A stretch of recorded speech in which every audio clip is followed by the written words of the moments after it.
Would you say that North Korea is behind this? Well, Emily, right now through the process of elimination, North Korea really is the only suspect here. And looking at the previous track record, North Korea has conducted cyber attacks on South Korean government, military, banks, other institutions in South Korea. So there is a track record here. And specifically, the timing is very suspicious.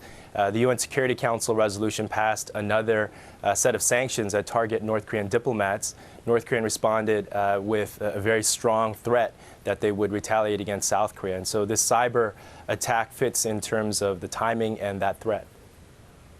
You know, I was initially surprised that a country like North Korea would really have the capabilities of carrying out an attack this sophisticated on such a massive scale. Do they really have these capabilities?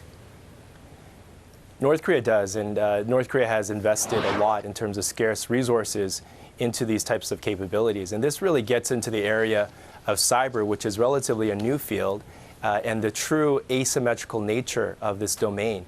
So South Korea being the world's most wired country, and North Korea perhaps being the world's least wired in this respect, you see this opportunity for North Korea to attack this vulnerability in South Korea, but South Korea not really being able to do that because North Korea doesn't have this type of infrastructure.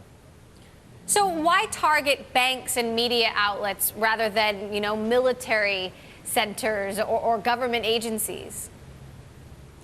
The South Korean population has lived with the North Korean threat for decades. And so when it comes to conventional attacks, although from the Western perspective they may seem quite dire and quite immediate, there's a certain immunity to these type of threats when it comes to conventional attacks.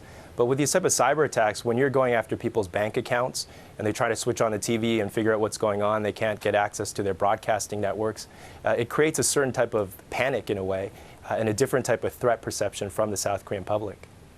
Now, there's also been a suggestion that if not North Korea, perhaps China could be behind this, given China obviously does have the capability of doing something like this, and the Chinese and the North Koreans are allies to a certain extent. Would you say that that's completely off the table? Well, previous forensic investigations after earlier cyber attacks on South Korea showed that there were IP addresses and servers in China that were used, in addition to other countries.